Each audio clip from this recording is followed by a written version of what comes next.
2019년도 벌써 둘째 주일을 지나가고 있습니다. 여러분 계획한 대로, 기도한 대로 잘 지내고 계십니까? 여러분 예수님이 우리의 구원자심을 우리 모두는 고백합니다. 근데 예수님이 우리를 구원하시는 것은 단순히 우리의 영혼뿐만이 아니에요. 예수님은 우리의 영혼과 몸을 구원하실 뿐만 아니라 또한 우리의 가정과 교회와 온 세상을 구원하시고 또한 예수님은 우리의 시간을 구원하십니다.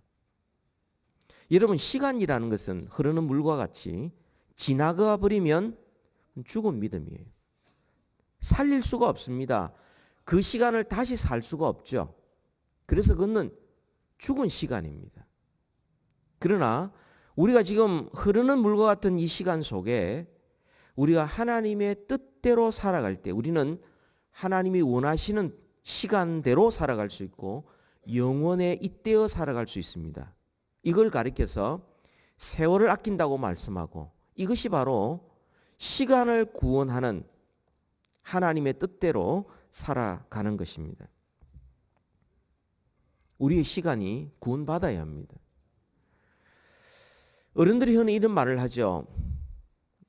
나이 수만큼 세월이 빨리 간다. 20대는 20마일로, 40대는 40마일로, 그죠? 70대는 70마일로, 우리 교회 90 몇 마일로 달리시는 분도 계십니다. 이렇게 세월의 무게를 지나면서 인생을 살아보니 우리가 집중해서 살아야 될 게 뭔지, 하찮은 게 뭔지 이게 구분이 되지 않습니까? 그러니까 연세 많으시면 삶이 단순해집니다. 지혜가 있어지는 것이죠. 젊을 때는 이것도 저것도 뭐 계획도 세우고 게으름 피우기도 하고 방황도 하고 이쪽 저쪽이 어딘가 구분이 못 되지만 좋을 것 같아서 막 살아보기도 하지만 나이가 어느 정도 들고 나면 이게 삶을 살고 나면 정말 영원한 게 뭔지 가치 있는 게 뭔지 그렇게 해서 세월의 무게를 다 견딘 사람이 젊은이들을 보니까 어떤 경우는 한심한 경우가 있죠. 그래서 인생에 정말 마음에서 우러나오는 충고를 합니다. 근데 안 들어요. 젊은 사람 안 듣습니다. 듣기 싫어해요. 젊은 사람들은 자기가 제일 똑똑한 줄 알아요. 자기가 사는 것이 제일 옳고 그렇게 사는 것이 자기를 가장 행복하게 만들 줄로 생각을 합니다. 그리고는 그 젊은이가 살아가죠. 세월이 막 지나면서 살다 보니까 이게 깎이기도 하고 또 집중해야 될 것도 알게 되고 아 내가 너무 게을렀구나. 내가 너무 세상 것을 바라보고 없어질 것에 우리의 마음을 너무 많이 했구나. 세상의 영광 구하다가 내 인생 이렇게 되었구나. 뭐 이렇게 이제 알고 난 다음에 또 돌이켜 보니까 자기의 자녀를 비롯한 젊은이들이 살아가는 모습이 마음에 안 듭니다. 그래서 또 한마디 하죠. 근데 젊은이들이 안 들어요. 한때 젊은이였던 그 연세 많으신 분들이 자기 인생을 살고 난 다음에 진심 어린 충고를 했는데 듣지를 않는 거예요. 했던 말 또 한다고. 시대에 맞지 않다고. 그래서 어르신들이 종종 하는 말이 있죠. 너도 한번 살아봐라. 너도 시집 가고 장가 가서 애 놓고 한번 키워봐라. 너도 나이 한번 들어봐라. 인생 한번 고생 한번 해봐라. 근데 사회가 발달하고 문명이 발달하고 뭐 이렇게 막 기술이 발달하고 하는 것 같지만 사실 사람 사는 모습은 거의 비슷합니다. 쳇바퀴 돌듯이 돕니다. 어릴 적에 이렇게 해볼까 저렇게 해볼까 방황하다가 젊은 시절에 노래 가다가 실패도 거듭해보다가 그 다음에 어느 정도 인생을 살고 나니까 뭐가 더 중요한지를 알게 되고 그래서 이제 인생을 마감할 때가 되어서 이제 진심 어린 충고를 자식과 젊은이들에게 했는데 안 들어요. 똑같이 돌아가고 있습니다. 인생이 그래요. 그러니까 사회가 발달하고 기술이 발달하고 혹은 정보가 많아진 것과 상관없이 옛날 사람이나 지금이나 살아가는 것은 비슷합니다. 쳇바퀴 돌듯이 돌아가고 어떤 경우는 옛날 분들이 훨씬 더 지혜로울 때가 많이 있습니다. 이런 세월을 살아가고 있는 우리에게 정말 필요한 것은 뭐냐? 그것은 같은 시대를 살아가는 사람들의 충고와 조언이 아니라 우리 바깥에서, 우리를 위해서, 그렇죠? 정말 우리를 창조하신 하나님 아버지의 말씀이 필요한 거죠. 영원하신 하나님의 말씀, 그 말씀이 우리를 정말 지혜롭게 하고 우리의 인생을 올바로 살게 하고, 그리고 내 경험과 재치가 아니라 하나님의 변함없는 그 말씀대로 살아가는 것만이 시간을 구원하고 세월을 아끼고 우리가 하나님이 기뻐하시는 인생을 살아갈 수 있는 것입니다. 오늘 설교의 제목이 생명의 말씀입니다. 하나님의 말씀, 성경 말씀입니다. 여러분 시편 119편 우리가 읽었는데 이 시편 119편은 여러분 제가 2달마다 한 번씩 이 책을 들고 나오죠. 매일 성경. 지난 한 주간 동안 계속해서 시편 119편을 살펴보았습니다. 이어지는 것은 우리가 마태복음을 이제 지금 이어지고 있는데요. 아무튼 이 시편 119편이 가지고 있는 몇 가지 특징이 있습니다. 그것은 신구약 성경에서 제일 긴 장이라는 겁니다. 무려 176절로 구성되어 있어요. 그리고 22개의 단락으로 구성되어 있는데 그 단락이 시작될 때마다 히브리어의 알파벳으로 시작되고 있습니다. 그러니까 히브리 알파벳이 알렙부터 타우까지인데 그게 22개거든요. 각각 8구절로 구성이 되어져 있습니다. 그리고 이 시편 119편에 계속해서 반복되는 구절이 있어요. 그것은 살리소서, 살리셨나이다, 살아나게 하소서라는 이 구절이 계속 반복되고 있습니다. 오늘 이 말씀을 통해서 우리는 이 생명의 말씀, 우리의 몸과 마음, 우리의 영혼, 우리의 가족과 교회, 사회, 우리의 시간들, 우리의 인생을 살리는 하나님의 말씀에 대해서 우리 같이 한번 살펴보려고 합니다. 하나님의 말씀이 우리를 어떻게 살리는가? 오늘 본문 세 구절을 우리가 살펴보았는데 176절 가운데서 세 구절을 우리 같이 읽었습니다. 하나님의 말씀이 우리를 어떻게 살리는가? 첫째, 성경은 절망 중에 소망을 줍니다. 49절을 우리 같이 한번 읽읍시다. 시작. 주의 종에게 하신 말씀을 기억하소서. 주께서 내게 소망을 가지게 하셨나이다. 여러분, 사람이 아무리 건강하고 아무리 성공해도 소망이 없이 절망하면 그때부터 인생의 의미가 없어져요. 그때부터 활력이 없어져요. 살 이유가 없어져요. 근데 아무리 절망할 수밖에 없는 상황일지라도 소망이 있으면 살아납니다. 소망이 있으면 담대해지고 용기가 있고 현실을 부닥쳐서 그걸 뚫어내는 힘이 있어요. 이 소망이 있으면 살 수가 있습니다. 성경은 우리를 절망 중에 소망을 줍니다. 여러분, 이 예를 어디서 우리가 찾을 수 있냐면 에스겔 37장에서 찾을 수가 있는데요. 하나님께서 에스겔을 한 골짜기로 데려갔는데 그 골짜기 보니까 뼈들이 너무 많아요. 그러니까 시체 구덩이라는 겁니다. 근데 그 뼈들도 다 말랐어요. 하나님께서 에스겔에게 묻습니다. 이 뼈들이 살겠느냐?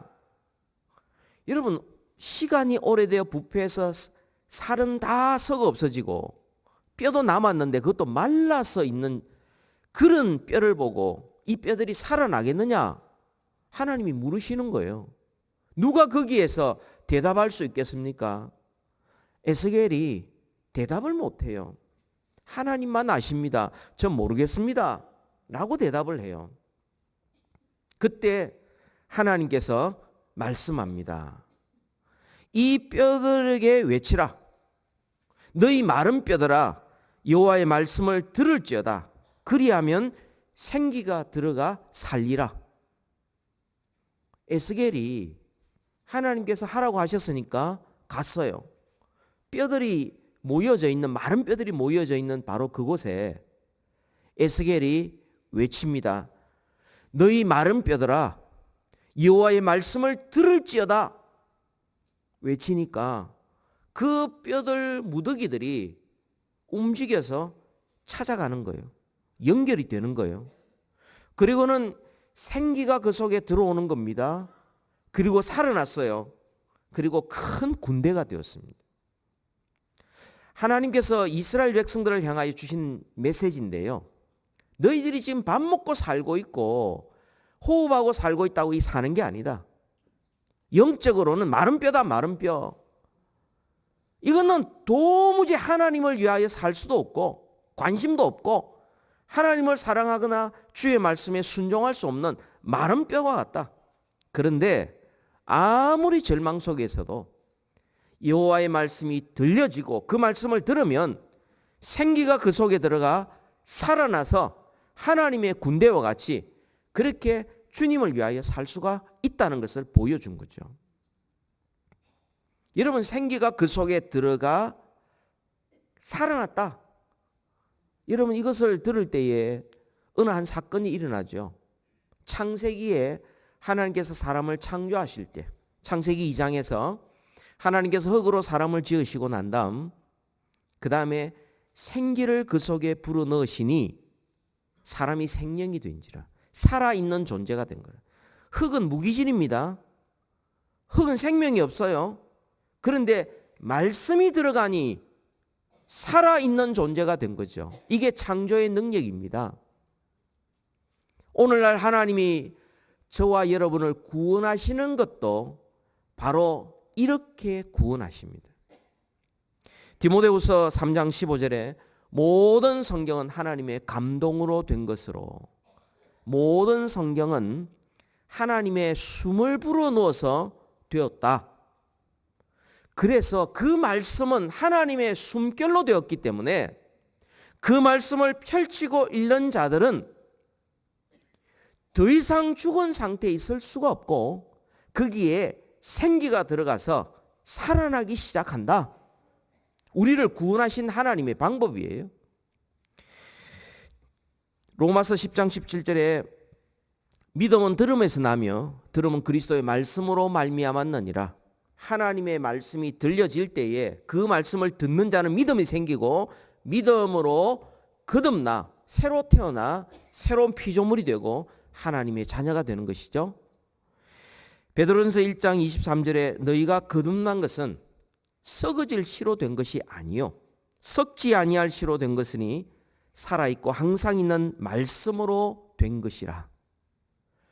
우리가 거듭난 것, 다시 태어난 것, 새로운 생명, 영생을 얻는 것, 이게 썩어질 것으로 된 게 아니고 지식으로, 경험으로, 노력으로 된 것이 아니고 그건 다 썩어질 것이고 썩지 아니하는 씨, 곧 항상 있는, 살아있는 말씀으로 되었고 그 말씀이 우리 속에 들어갈 때 우리를 살리는 거예요.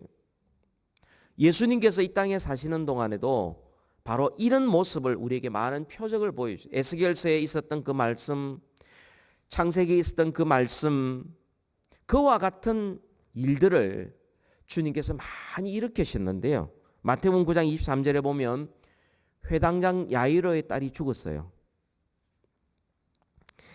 그랬을 때 예수님께서는 그 죽은 시체를 향하여 말씀하셨어요.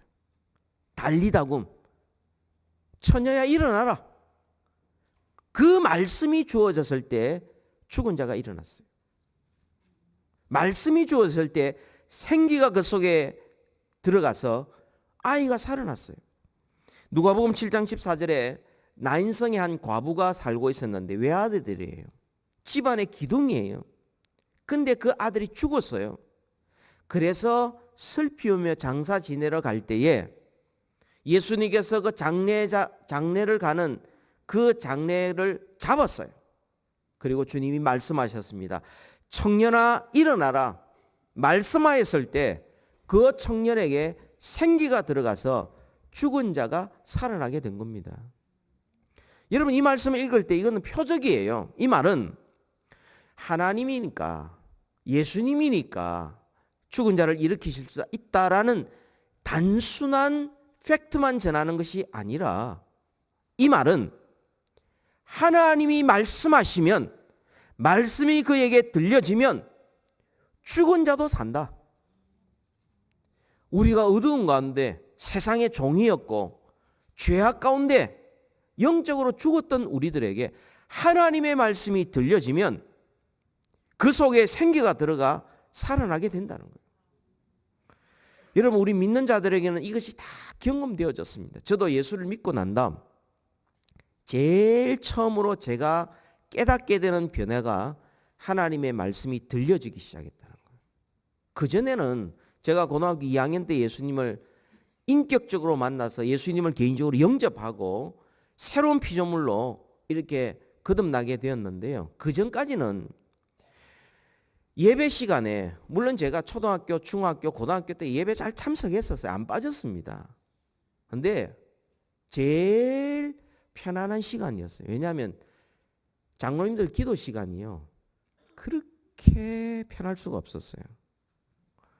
아멘 하면 탁 눈 뜨고, 그 다음에 성가대에 찬양 이럴 때 정신 바짝 차리고, 이렇게. 설교 시간에는 눈 뜨고 자는 거예요. 아무 꼿꼿하게 앉아 있는데 전혀 딴 세상으로 돌아다녔어요. 예수를 만나고 나니, 거듭나고 나니, 생명이 있고 나니 귀가 들려지기 시작하더라고요. 귀가. 하나님의 말씀이 그때부터 들려지기 시작은 너무 좋은 거예요. 하나님의 말씀이 들려지는 사람에게 아무리 그가 절망 가운데 있어도 그 속에 소망이 생기고 생기가 일어나고 생명력 있고 활기가 나타나기 시작합니다. 혹시 우리 가운데 너무나 살아가는 게 힘들어서 조용히 인생을 포기하고 싶고 조용히 그냥 피하고 싶고 또 우리를 실망시키고 절망하게 만드는 것 있습니까? 그런 것들을 바라보고, 문제를 바라보고, 자식을 바라보고, 경제적인 그걸 바라보고, 내 자존심 바라보고, 형편을 바라보면 우리는 절망할 수밖에 없어요. 그런데 그때 우리가 해야 될 일이 뭐냐? 우리는 하나님의 말씀, 생명의 말씀, 성경을 펼쳐야 됩니다. 성경을 펼치는 순간부터 하나님이 우리에게 말씀하기 시작합니다. 말씀을 읽습니다. 듣습니다. 공부합니다. 묵상할 때에 하나님께서 우리에게 믿음을 일으켜서 우리를 하여금 그 모든 절망에 있는 상황 속에도 소망이 있게 하시고, 그 모든 사막과 같은 곳에서도 하나님이 길을 내시고, 광야와 같이 거친 곳에서도 하나님이 강물을 흐르게 하셔서 그 물을 마시면서 앞을 향하여 달려가게 만드시는, 바로 이 성경 말씀이 생명의 말씀인 것입니다. 말씀을 가까이 하는 자, 말씀을 펼쳐 읽는 자, 그것은 세월을 허비하지 않습니다. 시간을 구원합니다. 세월을 아끼고 살아갈 수 있고 하나님이 원하시는 합당한 삶을 살아갈 수 있습니다. 두 번째로는 하나님의 말씀이 우리를 어떻게 살리느냐? 성경은 고난 중에 위로를 줍니다. 50절 같이 읽읍시다. 시작. 이 말씀은 나의 고난 중의 위로라. 주의 말씀이 나를 살리셨기 때문이니이다. 하나님이 우리를 구원하시는 것은 영혼만 구원하는 것이 아니고 어려움 가운데서 우리를 구원하시는데, 하나님은 말씀으로, 성경 말씀으로 우리를 구원하십니다. 여러분, 어려움을 만나면, 어려운 환경에 우리가 처하면 우리는 우리의 영혼도 같이 디프레스에 빠집니다. 같이 깔아앉습니다. 이럴 때에 하나님께서 우리를 어떻게 구원하시는가? 세 가지 방법으로 구원하십니다. 첫째로 하나님께서 어려움 속에 우리가 있을 때에 하나님이 먼저 우리에게 말씀을 주세요. 그리고 위로해 주십니다. 말씀 속에서 하나님이 먼저 우리의 마음을 어루만지시고 위로해 주세요. 두 번째로는 하나님이 우리를 어떻게 구원하시느냐면 내가 어려운 가운데, 어려운 환경 속에, 문제 속에 빠져 있는데 하나님께서 말씀을 우리에게 주셔서 그 어려움에 매여 있던 우리의 영혼을 자유롭게 만들어 주십니다. 더 이상 거기에 질질 끌려다니게 하지 않으십니다. 우리에게 진정한 자유를 주셔요. 어려움을 만났을 때 우리가 하나님 앞에 우리의 마음이 가난해져서 뭐 사람들 찾고 물질을 찾고 뭐 세상 아무리 찾아봐도 정말 우리에게 계속적으로 영원히 도와줄 그 존재가 없다는 것을 깨닫게 되고 하나님밖에 없습니다. 기도하는 순간 하나님이 말씀을 주세요. 그리고는 그 문제를 바라보는 시각을 바꾸시고 우리로 하여금 거기에 그냥 매여가지고 두렵고 염려하고 걱정하고 거기에 매여있던 우리들을 자유롭게 만들어주세요. 세 번째로는 하나님께서 어려움 속에서 우리를 말씀으로 위로하고 말씀으로 우리를 자유롭게 할 뿐만 아니라 하나님은 그 말씀으로 우리에게 기쁨을 주십니다. 여러분, 하나님께서 위로의 말씀, 또 하나님께서 우리를 자유롭게 하는 말씀, 기쁨의 말씀을 우리에게 주셨지만, 그 말씀을 받았지만 환경은 별로 바뀌지 않을 때가 있습니다. 환경은 바뀌지 않았지만 하나님의 말씀을 받았기에 우리의 마음이 변화되기 시작하는 거예요. 하나님께서 우리를 고난과 문제 가운데서 건지시는 방법은 환경을 바꾸셔서 우리를 건지는 것이 아니라 우리를 바꾸셔서 우리를 변화시키고 난 다음 그 다음 환경을 바꾸십니다. 왜냐하면 환경부터 먼저 바꾸면 하나님께서 또 다른 비슷한 어려움을 당하면 똑같아질 것이기 때문에. 근데 우리를 변화시키고 나면 어려움이 닥쳐도 우리는 말씀으로 다시 일어설 수 있도록 우리를 변화시켜서 그래서 우리를 구원해 내시는 것입니다. 어찌하든 우리에게 닥치는 문제 여러 가지입니다. 복잡한 문제예요. 다른 사람에게 다 나눌 수 없는 어려움이 있다 할지라도 하나님의 해결 방법은 말씀하시는 하나님의 말씀을 통하여 우리의 모든 문제를 해결해 주시는 것입니다. 믿는 사람들은 이런 말을 하면 안 됩니다. 너무 힘들어. 그만하고 싶고 안 하고 싶고 피하고 싶고 아무도 나를 도와줄 수 없어. 아무도 나를 이해 못해. 믿는 사람은 이런 말을 하면 안 돼요. 왜냐? 하나님은 알고 계시거든요. 하나님은 우리를 도와주실 수 있거든요. 창조의 하나님이 우리를 함께 하시고 우리를 도와주시면 왜 우리가 절망합니까? 하나님은 우리를 얼마든지 도와주실 수 있는데 자꾸만 우리 자신만 쳐다보니 안 된다, 못한다, 힘들다, 어렵다 이런 이야기를 하는 거예요. 하나님의 말씀을 펼쳐 읽으셔야 됩니다. 여러분 적어도 올 한 해 동안 여러 가지 여러분 기도 제목이 있을지 모르지만 거기에 하나 더 추가하십시오. 적어도 1년에 성경 한 번은 내가 읽겠다. 1년에 한 번 정도는 읽겠다. 여러분 성경 한 번 처음부터 끝까지 읽는데 몇 시간 걸린 줄 아십니까? 그냥 쭉 읽어 나가도 56시간이면 다 읽습니다. 이틀 조금 더 걸리면 돼요. 이걸 365일 읽으니까 얼마나 쉽습니까? 근데 이것도 안 읽어져요. 못 읽는 사람 많습니다. 실제로. 성경 말씀을 한번 내가 읽어보겠다. 이렇게 작정을 하시고 만약 여러분이 혼자서 하기 어려우면 우리 교회에서 성경 통독을 합니다. 매주마다 문제집을 주면 6장 내지 8장 정도의 그 문제를 받아서 성경 읽고 답을 쓰고 한 장에 답 하나씩 이렇게 달면 쭉 따라가면 마지막에 창세기부터 요한계시록까지 일일이 다 읽게 됩니다. 그것뿐만 아니라 선물도 줍니다. 얼마나 좋습니까? 예.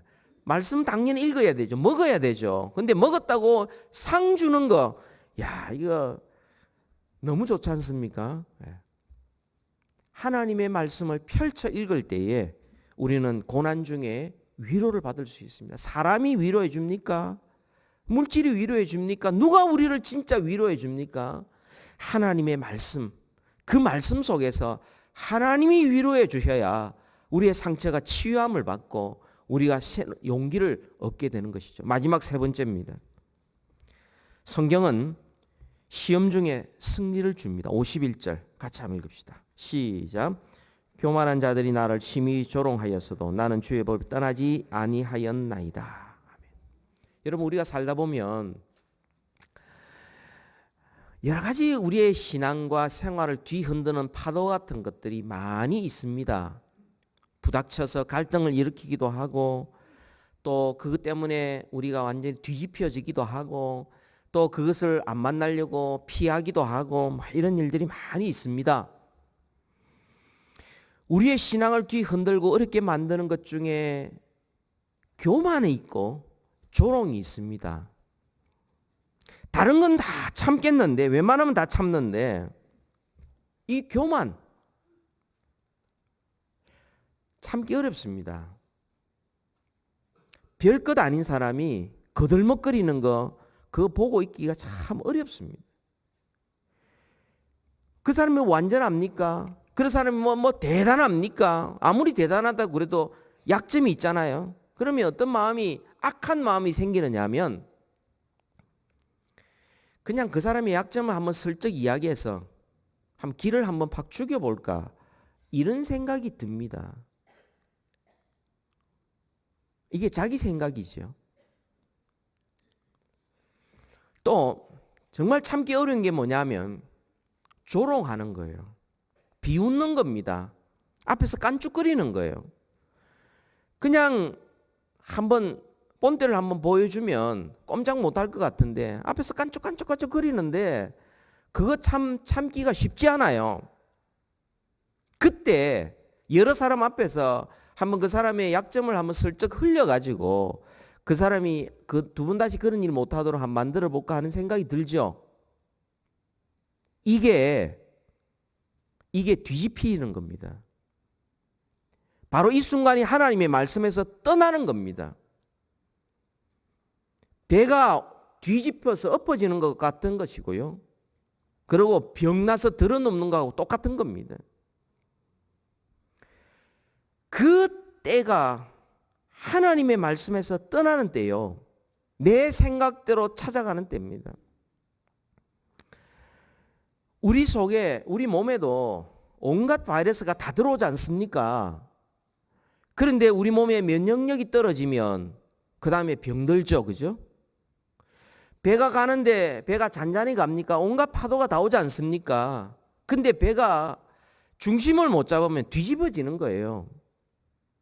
우리의 삶에 그런 일들이 많이 있습니다. 그 중에 하나가 교만과 조롱하는 사람을 만났을 때, 자존심이 엄청 상해서 견딜 수 없을 때 뒤집어지는 거예요.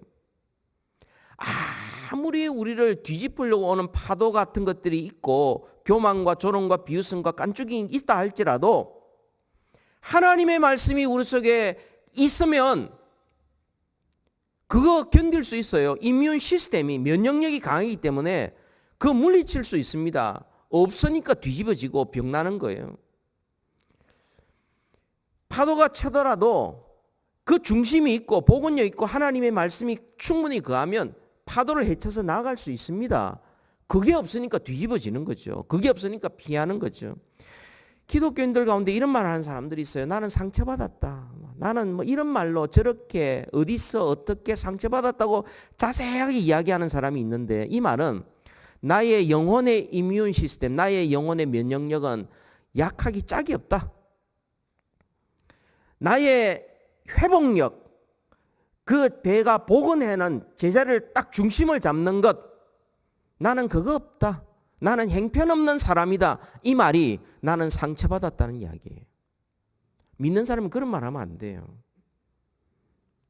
아무리 상처를 주더라도 자기가 면역력이 있으면 자기가 회복해낼 수 있잖아요. 견뎌낼 수 있잖아요. 아무리 깐죽거리고 아무리 교만하고 아무리 나를 비웃어도 하나님 바라보고 똑바로 갈 수 있잖아요.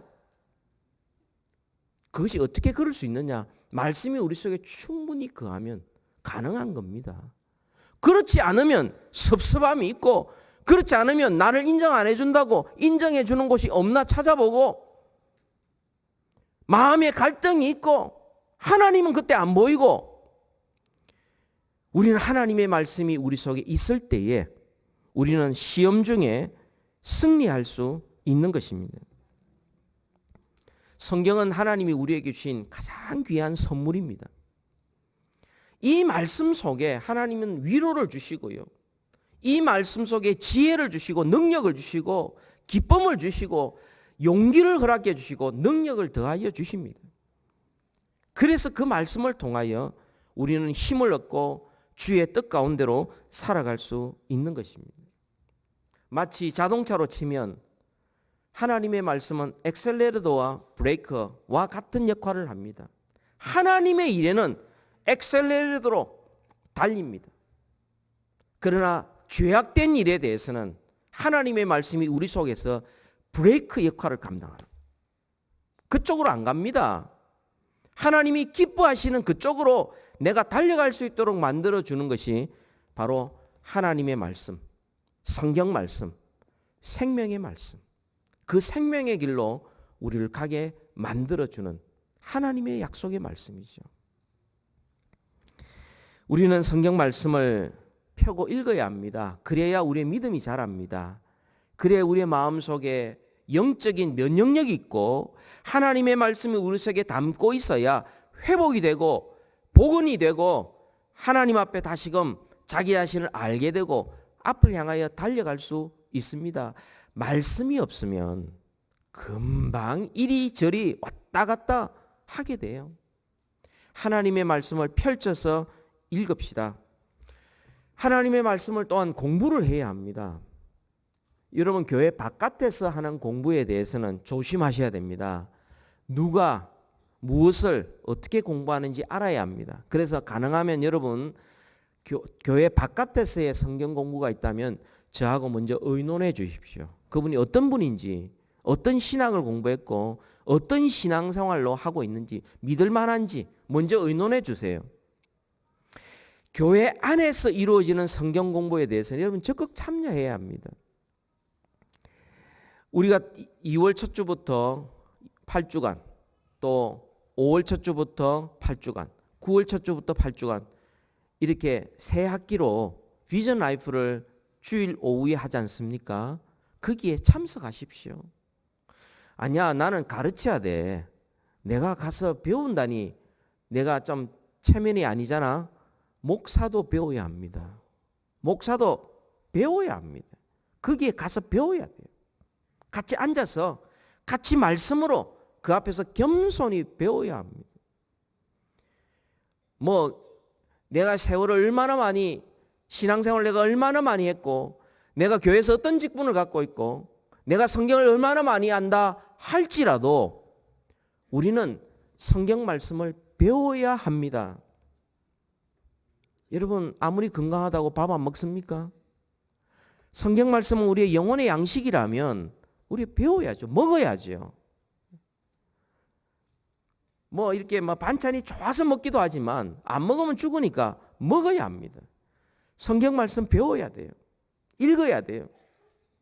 올리브 여성 모임이 3월부터 있고요, 9월부터 있게 되면 여성 모임 주중에 그 나와서 함께 말씀으로 배우고 나눠야 되고요. 주일 말씀 받아서 간직해야 되고요. 그 말씀을 플락 모임에서 같이 나누면서 말씀의 풍성한 삶을 같이 나누는 가운데 서로의 얼굴을 빛나게 하고 우리의 체온이 따뜻해지고 활력이 있고 주의 일에 열심을 다할 수 있고 죄악을 이기게 되고 모든 시험을 물리치고 우리는 빛 가운데 걸어갈 수 있는 것입니다. 성경 말씀은 하나님이 우리에게 주신 생명의 말씀이요 가장 귀한 선물입니다. 올 한 해 동안 이 말씀을 읽고 먹고 묵상하고 공부하고 배워서 이 말씀을 우리 마음에 늘 간직해서 우리 믿음이 자라고 우리의 삶에 활력이 있고 기쁨이 있고 위로가 넘치고 주의 일에 더욱더 힘쓰는 우리 모두 되기를 주의 이름으로 축복합니다. 기도하겠습니다.